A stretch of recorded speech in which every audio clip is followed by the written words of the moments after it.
कलम शिशु का स्नेह या वात्सल्य प्रेम। एक बच्चे के प्रति प्रेम कैसा होता है।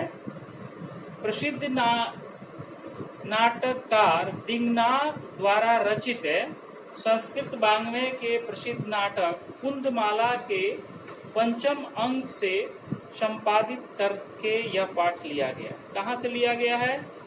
तो कुंदमाला एक किताब का नाम हो गया, उसका 5वां पाठ से ही लिया गया। कुंदमाला के पंचम अंक उसका अध्याय होता है, वहां से लिया गया है। प्रस्तुत नाटक में कवि ने राम कथा के उत्तरार्ध, मैंने जो रामायण का घटना हुआ उसके अंत में उत्तरार्ध की करुण घटना का मार्मिक चित्रण प्रस्तुत किया है। पूरा नाटक वाल्मीकि के तपोवन के आसपास ही है। वाल्मीकि ऋषि जो थे, जहाँ पर लौ कुश रहते थे, वहां का ये घटना है। लौ और कुश से मिलने पर राम उन्हें गले लगाने के लालायित हो जाते हैं, गले लगाना चाहते हैं। वे कुश और लौ को सिंहासन पर अपने पास अपनी गोद में बैठाना चाहते हैं, किंतु वे दोनों अति शालीनता पूर्वक मना करते हैं। वो बैठना नहीं चाहते क्योंकि देखते हैं कि राजा है, राजा की गोद में सिंहासन पर नहीं बैठना चाहिए। सिंहासनारूढ़ माने सिंहासन पर जो बैठा हुआ है उसको बोलते हैं सिंहासनारूढ़। राम कुश और लौ के सौंदर्य से आकृष्ट होकर, सौंदर्य माने उनके व्यक्तित्व से, उनकी जो बाल्य अवस्था है उसकी सुंदरता से प्रभावित होकर उन्हें अपने गोद में बैठा लेते हैं और आनंदित होते हैं। इस पाठ में वात्सल्य प्रेम का अत्यंत मनोहारी वर्णन किया गया। एक बच्चे के प्रति किसी बड़े का भी प्रेम कैसे रहता है उसको इसमें बताया गया है। शिशु लालनम सभी अपने चैप्टर में देखेंगे, किताब होगा ही सबके पास। सिंहासनस्थ राम, श्री राम सिंहासन पर बैठे हुए हैं। बाद में हम फिर पूछेंगे, पढ़वाएंगे, पहले बता दें। सिंहासनस्थ राम, श्री राम सिंहासन पर बैठे हुए। तथा प्रविशत विदुषकेन उपदिश्यमान मार्गौ तापसौ कुशलवौ। इसके बाद विदूषक के द्वारा बताए हुए मार्ग से, विदूषक एक पात्र को होता है नाटक में, एक नाटक है तो उसमें एक पात्र है जो नायक के आसपास रहता है और कुछ बातों को, कुछ घटनाओं को वो बताता रहता है। विदूषक के द्वारा बताए हुए मार्ग से तपस्वी कुश और लौ प्रवेश करते हैं। प्रविशतः जो क्रिया है उसके लिए कर्ता हो गया कुश लवौ।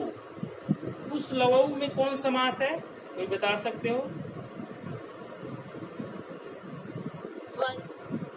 द्वंद्व समास। द्वंद्व समास। इसका विग्रह क्या होगा? जैसे हम लोग पढ़े थे राम च लक्ष्मण च, उसी तरह इसका क्या हो जाएगा? कुशा लव च। यस, दोनों समास तो हुआ ही और ये विग्रह हो गया कुशा च लव च। सर अभी आप किस लाइन में है? कुशा च लव च।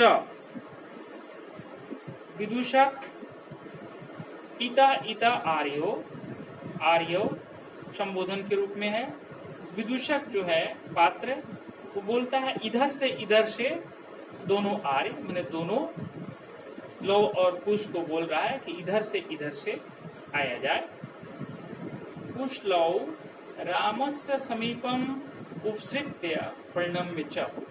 राम के समीप, उपसृत्य का मतलब क्या होता है? पास जाकर। और प्रणम्य का मतलब प्रणाम करना, प्रणाम करके, समीप जाकर और प्रणाम करके। अपि कुशलम महाराजस्य, महाराज का सब कुछ कुशल है।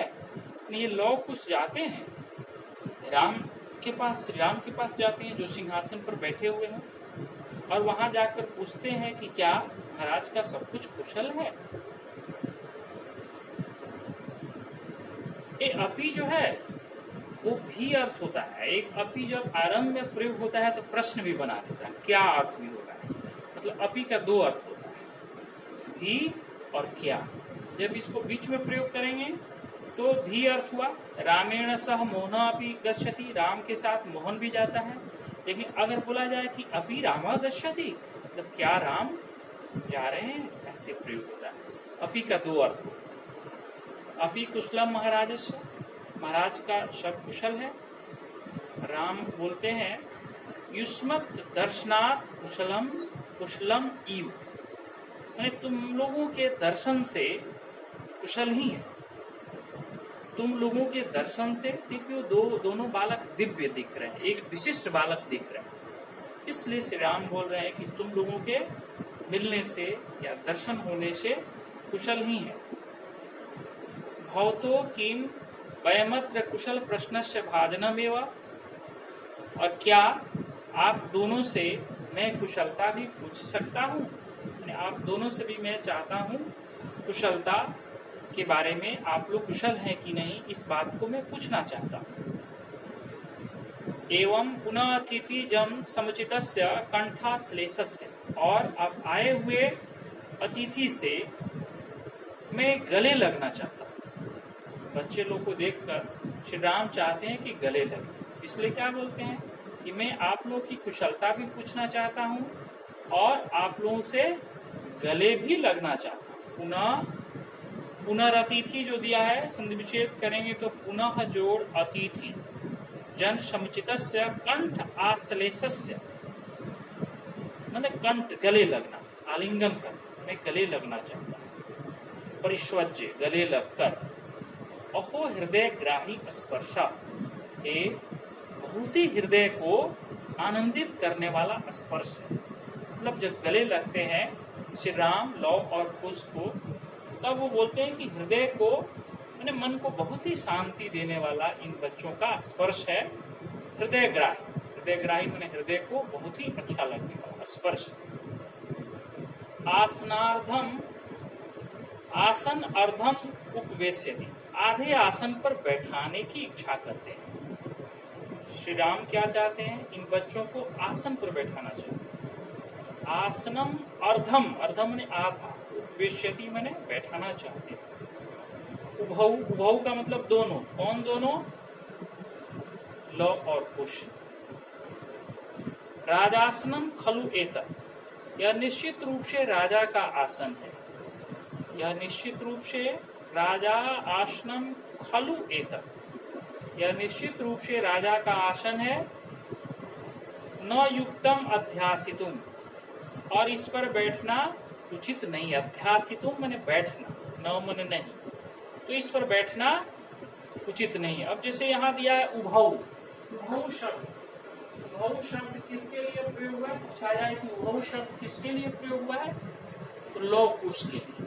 उभौ मतलब लौ कुश दोनों, लौ कुश, लौ कुशौ, समझे कि ये लिखा हुआ है उभौ का मतलब लौ कुश यहाँ लिखा हुआ है, क्योंकि सर्वनाम पद जब प्रयोग पूछा जाता है तो वो वहां पर वो लिखेंगे कि उभौ का मतलब यहाँ पर उभौ पदम ताभ्याम प्रयुक्तम, तो लौ कुशाभ्याम, लौ कुश के लिए प्रयोग हुआ है।